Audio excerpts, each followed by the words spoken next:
story time, and I'm gonna be a little bit quick with it, but I'm probably gonna take like an hour. You feel me? So, long story short, let me load this. Long story short, um, I was in the ACS building, foster care, whatever you call that shit, right? And sorry, I look like a bum, but I look like a bum every day. So, I was in foster care, whatever you call that place. That ACS building before they bring you into foster care is where all the kids sleep at and stuff like that. And it's basically this horrible ass place. It has manners. The staff, oh shit, the staff will beat you, will do all these things to you. And obviously, it's run by the government, so they're not gonna help you out when you're in a certain situation where you need help. So I was hanging out with these I was hanging out with these group of girls, and I died.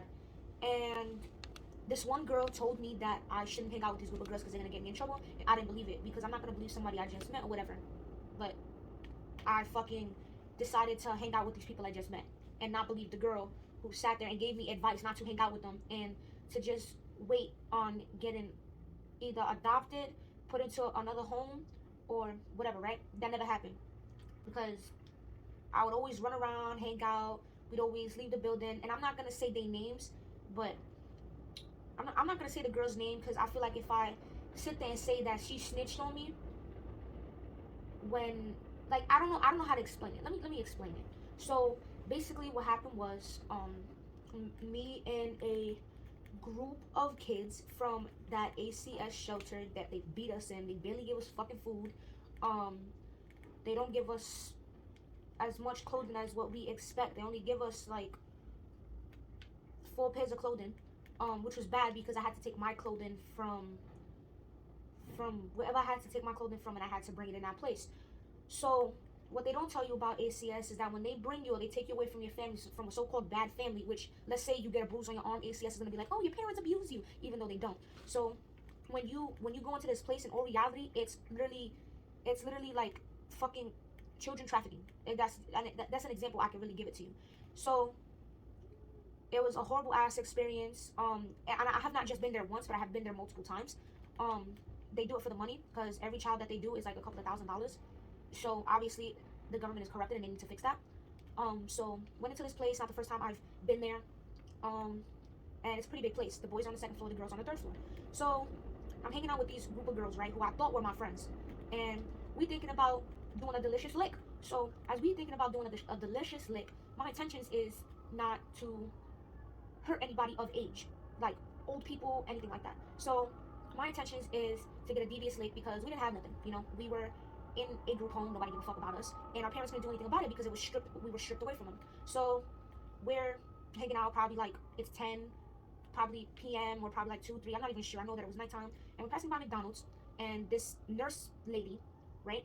This nurse lady bumps my friend, who I thought was my friend. She's like some Spanish girl wavy hair. She thought she was just all bad, but we really used to like kind of defend her because she was like really tiny and like she really didn't care. She used to just fight everybody. She didn't care if she was to get flung across like she didn't care. Even though she couldn't fight, she was still trying to fight somebody because that's just how she was. She was just bold like that, and I would be bold too. I'm not gonna back down from a fight.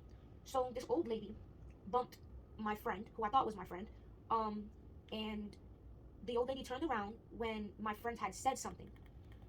So when my friend had said something, the lady spit in her face, and I'm trying to diffuse the problem, and the lady takes out her phone, starts, getting too rough, and now the lady's hitting me with her fucking elbow, trying to swing me, whatever, right?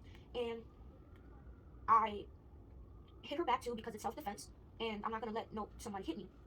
And they made it seem like all over social media we was these gangster kids, we were gangbangers. Meanwhile, we came from a fucking group home where we didn't have no parents, and we was out in nighttime, spending a little bit of cash that we had and getting a lick or whatever, right? And I'm not gonna put my hands on an old lady, but if you hit me, I'm either gonna get a adult or I'm gonna hit you myself if I feel like I'm in danger. That's how it is. So they made it seem like we beat an old lady or whatever, but that wasn't the case. So now we're walking, minding our business after that problem happened. Because me, personally, I did not take none of the lady's stuff. That is not my problem. I'm not gonna sit here and be like, oh yeah, we did take her stuff, but we really didn't. And I don't seem to remember me taking her shit. I don't seem to remember that, but it's whatever. and they had us on camera and whatever.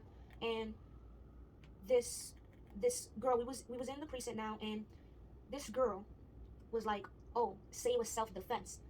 And in my head, I'm like, "But it was self-defense." So yeah, I'm gonna say that. I'm not saying it because and I don't trust her. I don't trust the girl, and I kind of have no crush on her because I was bisexual at that time. I'm pansexual now, but what happened was I went in. They asked what happened. I said it was self-defense, and we ended up getting charged with a bunch of shit that we did not do. They charged a friend of mine with rape. How can you rape somebody without raping somebody? It makes no sense.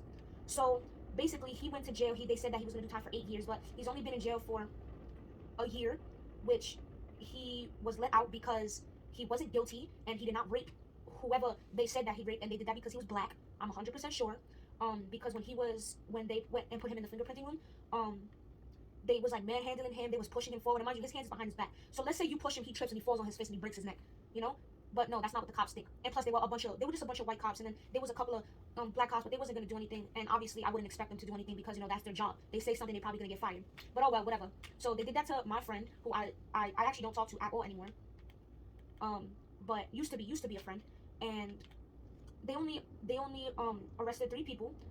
They framed us for a lot of things that we did not do. Mind you, and I ended up getting slammed on my stomach, and I could not breathe. And they were holding my hoodie down, and they were trying to put like a spit mask over me because I was like trying to bite them because you slammed me on my stomach and I can't breathe, and my hands are tied behind my back.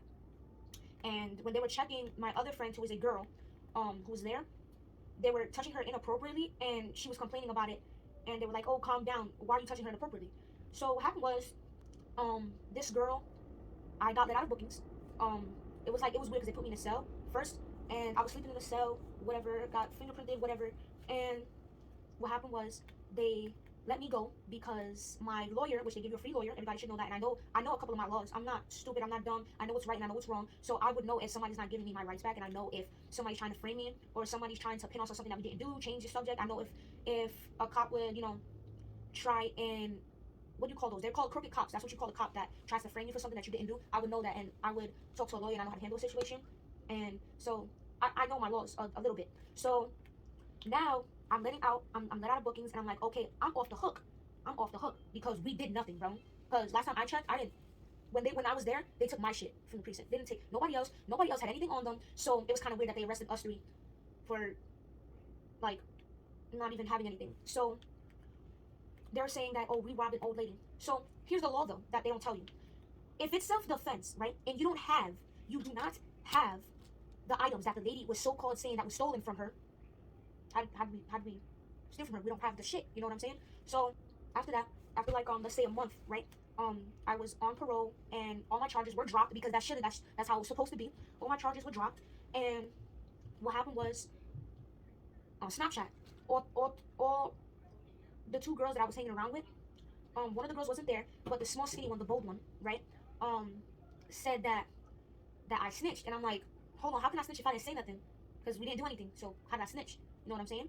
And last time I checked, she told me to say something, and she said she was gonna tell her part. And I was like, okay, mind you, I'm iffy about the situation because not only that, I know I'm not an innocent person, but I've done things that I haven't supposed to that I can get in trouble for really bad. And this person was, excuse me, but basically these 3 girls, right? So one girl was the one that I ended up getting locked up with, who was getting touched inappropriately by the people who were patting her down, and she was the one who got spat on by the nurse, who was the old lady. And what happened was, she told everybody that I snitched on her because she ended up getting jail time and I got let off the hook. The reason why that girl got jail time was because she had a felony. So if you have multiple, little felonies and you're on parole and you get another felony for what they so-called admitted you for in the precinct, you're gonna go to jail. Not only that, if she was smart enough, her lawyer would have told her what happened. So now I know that the girl is trying to frame me, and she basically set me up.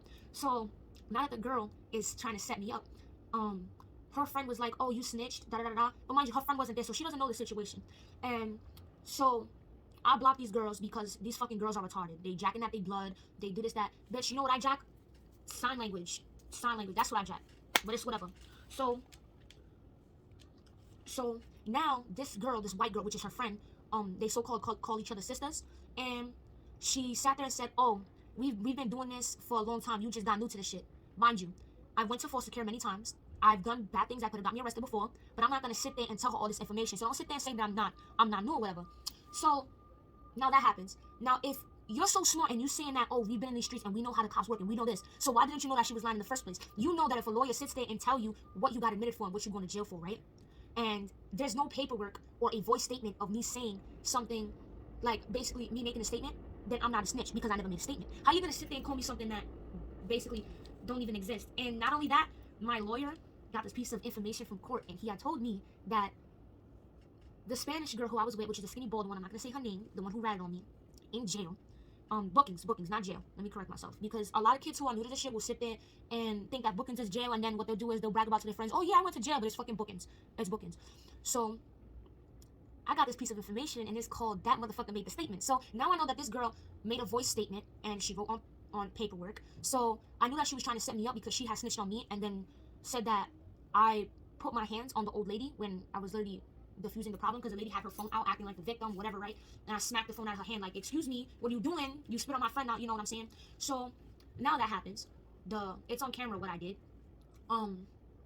Like it's literally me defending my friend, like, you know? And remember, on camera you're not gonna hear the audio, but you can literally hear the audio of when the girl was like, oh, she spit in my face, I'm 100% sure. And what happened was, now the statement is saying that I put my hands on the woman, which was self-defense. So if me so-called doing self-defense, right, is used, like, basically she said that she basically snitched on me, like, how does that make sense? How does that make sense? And your lawyer sits there and tell you. So my lawyer's telling me all this information, and I got the charges dropped. And then I did parole for a whole year, and I passed my parole, and which is good. Nobody needs to do jail time. You're too young for this bullshit. And if your friend sits there and tells you, oh, this is fun, this is, no. Because I had to sit there and tell my friends who were out in the streets, who were these gangbangers and stuff like that, to change their life around. And when they told me after they changed their life around, they was fine. And I'm not saying go fed, and I'm not saying start telling on people and start doing this. That is not what I'm saying. But just stay out of the streets, mind your business, don't start no problems, get out of that gang life, whatever.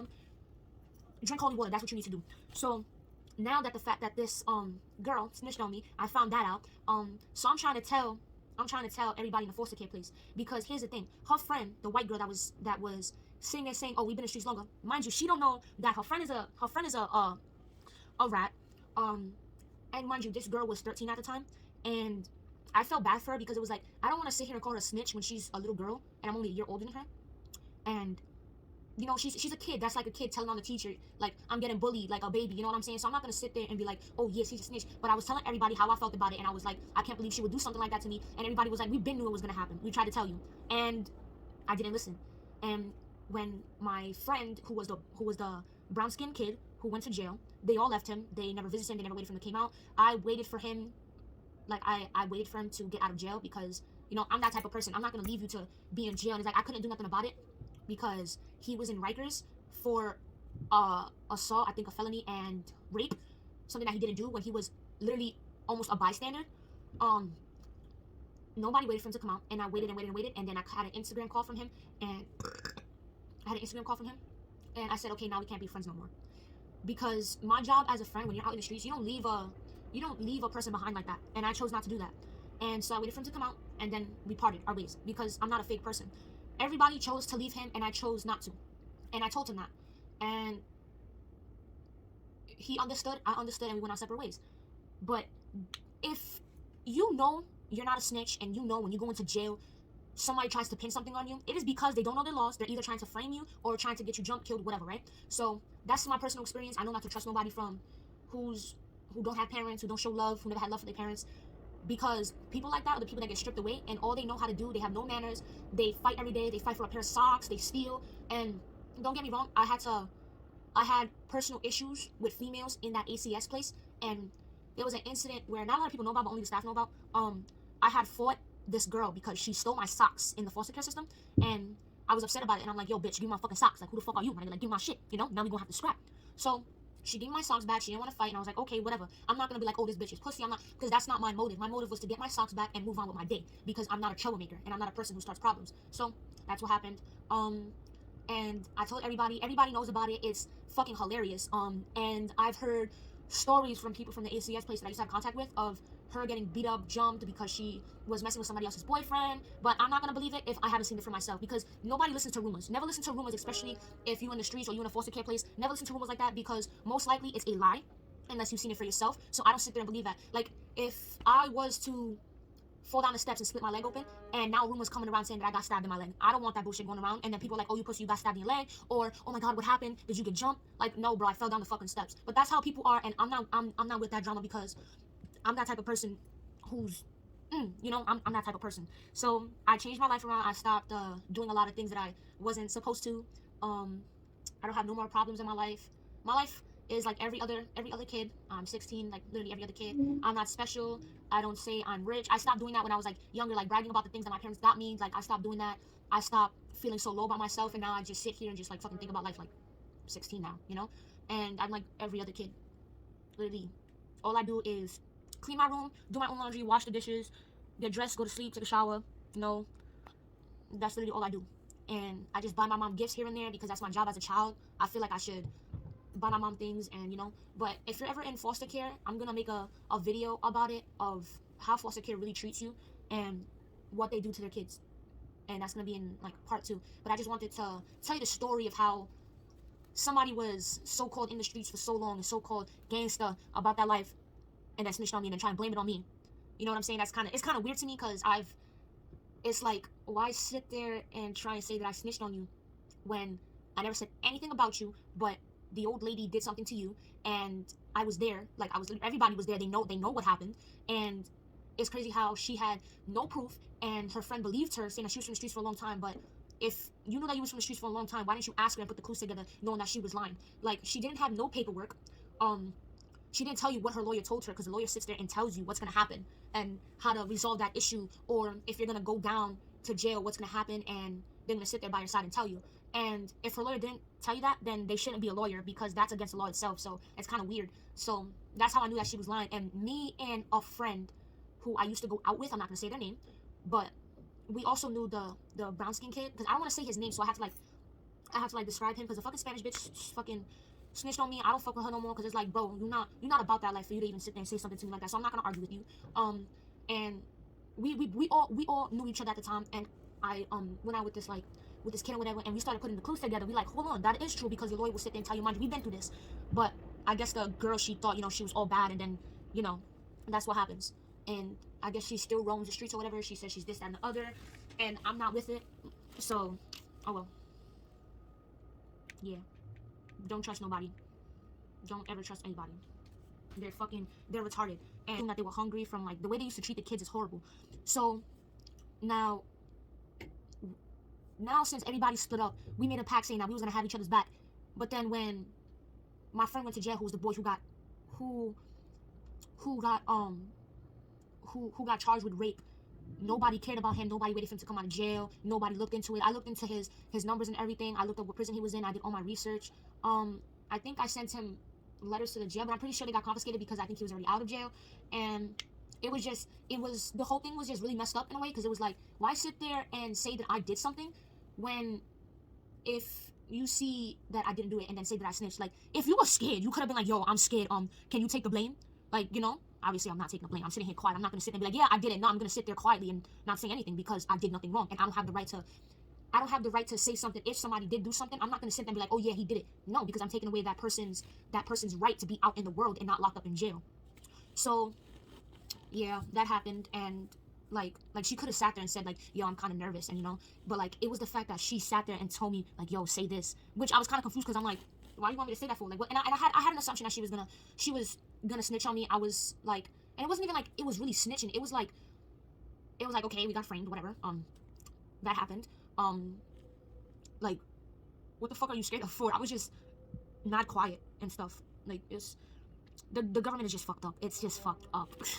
Okay, so part 2. So personal experiences when I was in an ACS building, and why I would never go back even if fucking ACS had me by will. So this is what ACS does to you as kids, and I'm gonna like literally expose them in one shot. So ACS, what they do is they get money for, I think, each child, depending on what they like bring in, like what child they bring in. And what happened was, what they'll do is, ACS, if they really want money, they'll sit there and make anything up, write it down, and say that you abuse your child, when there's shit like that really goes on, and then they don't do anything about it, which I think is messed up. They take away your child. What they do to your child is they put him in a room, give him clothes, whatever, and it's like a small shelter for the kids, and basically they basically basically they have cold showers. The showers are never warm. The blankets that you use, they never keep you warm. Girls, they fight in there. They're trouble. It's like it's like being in a prison, and or being in a facility where you're just in with a bunch of inmates. And I can tell you one thing about being in jail: it is it is not something that you want to go through, because it traumatizes you. Damn, I'm trying not to cry. It traumatizes you, and you have to sit there and fight almost every day. Like, if you took somebody's snack, they going. I don't want to curse, because I feel like kids are gonna see this, and I would love for them to see this to understand that I'm 16, and the things that my mom don't know that I used to do, it will have an effect on you, and your parents cannot help you out in a situation like that, because most likely when you're put in jail, nobody cares about you. If you were dying, you had a medical condition, and you needed help, they'll sit there and be like, okay, we gave you medicine, you'll be alright. And a lot of people die in jail from the stuff that they do and stuff like that, and it's not okay, and it puts a traumatizing toll. But I sit there and I stay strong, because I don't want to. Because I know I'm not gonna go back to that, because I'm having a child. I'm happy. I buy things. I work sometimes to provide for my child. I have my parents here, and that's something that I'm positive about, like my life. So what they'll do is they'll beat on your child if you don't listen or you don't go to bed on time. They'll get angry at you. They'll get upset. They have a little nurse's office that they do, that they check you in. And most of the time, the kids in shelters like that, like a children's shelter, most kids go missing. They end up dead, or they're never found. And I feel like that is because they let the kids go out and do what they want, and they either get killed outside, they either get hurt, or things like that outside in the world that other people don't know about. And what they'll do is they'll make a police report and say that that child is missing, or sometimes the police will bring you back. But after a while, when so many children started doing it in the shelter, and which I can understand, that there's no love in the shelter. Nobody's happy over there. So everything was always trauma, and everything was always horrible, you know? So that stuff like that over there, kids didn't understand what love was, so they used to react and do things that they weren't supposed to do. So like they would beat on you, they would whip you with a belt, they would drag you, they would sometimes, if you, like, let's say you ate like a snack or something, they'll be like, okay, now you guys got to get out because other people have to eat. I don't care if you ate. And then, like, they'll yell at you. And most kids, when they leave the shelter to, like, go to places, most of them don't come back. They don't give us devices. We have our own devices, and the devices stay downstairs because we're not allowed to bring them up. So if something was to happen, nobody would be able to call 911. Most kids in the ACS shelter bring in knives. Like, it's really horrible. And I think they should change that. One, from being in there and me seeing that stuff, I feel bad for the girls. I've never especially got beaten, because I would never let them do that to me. But they used to personally abuse. They used to abuse the kids who weren't mentally prepared. Like, if it was an autistic kid, they would beat her or him. And I've seen it personally, but I've never said anything.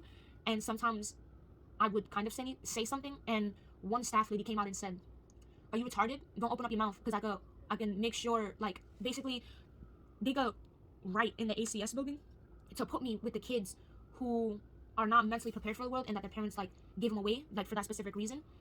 And basically, I won't go outside. I have to, like, have somebody watch me. And, like, she's basically taking away my rights. And I think that was wrong, that the way she used to treat those kids. I never knew her name, and obviously I can't do anything about it, because that's, like, an ACS place. And it's not, like, once, like, your child goes there, it's from the government. So imagine calling 911 on an ACS place. What are they gonna do? Bring you back to the ACS place? Like, if you was like in trouble, or you needed help and you needed to get away from, all these bad things, they bring you to the ACS place. So it's like, if something bad happens there, they're not gonna do anything about it, because that's the ACS. Like, you can't do anything. I don't know how to explain it, but that's just how the ACS place works. So it's not called an ACS place. If I get the name, I would be able to tell you exactly, like, the place. And they have multiple areas like this all over the states and stuff like that. And most kids that go to jail be in those, like, they're in those specific places. And I feel like that's why a lot of kids, go through that. But those kids that end up missing, they leave the place, they go hang out, they, decide to become a gang member, they decide to do all these bad things, and sometimes they don't return to the ACS place. And I'm 100% sure they don't go looking for them, because I've never personally witnessed, like, in a precinct, they ever talk about, this child is missing, this 13-year-old is missing, or, and a lot of people in ACS, like, shelters, or children shelters, they never report. Like, they don't report people missing at all. If you go missing, they won't care. It's another problem off their hands. And they don't teach us the things that we're supposed to do. All we did in there was, like, watch movies, and this can happen to any of your kids. They failed a lot of places. They failed children who needed help. Like it kind of reminds me of like the Gabriel Fernandez, because like the Gabriel Fernandez story, and I've watched it on Netflix. That's what like the ACS shelter reminds me of, because it's like you're supposed to love these kids and you're supposed to get all these kids adopted. You're supposed to do all these things with these kids, and it's like you don't care about them because they're in the ACS shelter. And I really feel bad because all those babies in there, it reminds me how they're gonna grow up. They're not gonna get adopted, and then these kids who they call each other family are gonna go against each other. They're gonna be fake. They're gonna try and set you up. They're gonna try and do all these bad things, and it's a horrible place. So most likely, like it's horrible. They need to do everything correctly. We need something that they can do over there. The beds over there are broken. It smells in there. We get tiny lockers over there. It's so weird, and I'm glad to be away from there, and I'm glad for kids who chose to leave and go to these other places, like go live with their friends' family because they didn't want to take it anymore, and they like decide to run away, or they just decide. I'm glad, because most likely they wasn't gonna help you in there. They're not. And the people who do get help, they're very lucky, very very lucky. And I'm not the type of person to get jealous or anything, but if I was over there and I was a kid who didn't get adopted, who's been in the shelter for years, because most kids that are in the shelter never leave. They never leave. They've been there for years. They never move into a place. They've been there for years, and it's horrible. It is fucking horrible. Like sleeping and getting stripped away from your family, sleeping in a bed where you sleep with a bunch of other girls, and you're not going out. You're not. What do girls do? Because I don't even do these things. I don't worry about that. I don't sit there and what do girls do? They get their nails done. They get their hair done. They, go out with their friends. They have parents that they can, do all these things with. So it's like, imagine being a girl over there and you see these kids who are sad, who don't get these things done, and they feel like, I would feel jealous too. Like, oh shit, that girl got her hair done. Damn, I wish I had my hair done. They give us like, didn't even like the deodorant don't even last long. It's horrible. You have to make everything last long. You have to make sure that you literally force them and be like, yo, I need my clothes washed, because if they don't wash your clothes, they'll sit there and leave you with dirty clothes. I swear to God, I promise you, they'll probably do that. I've never got left with dirty clothes, but I've known kids who have gotten there at that moment to feel dirty and stuff like that. Because most girls in there, they were not clean, and I'm pretty sure that's because they never had parents that taught them how to clean, and the staff chose not to teach them, even though the staff should have been like a parent to them, because the staff doesn't really care, and it's really messed up. So I'm kind of glad for the kids that left that place. It was horrible, very horrible. They're just in it for the money, and they don't care. Security beats you, all of that shit. And obviously the kids won't say it because they feel like they're saying too much, but I'm gonna sit there and say it because I know that they're wrong. They do not love their kids properly, and the government needs to change that.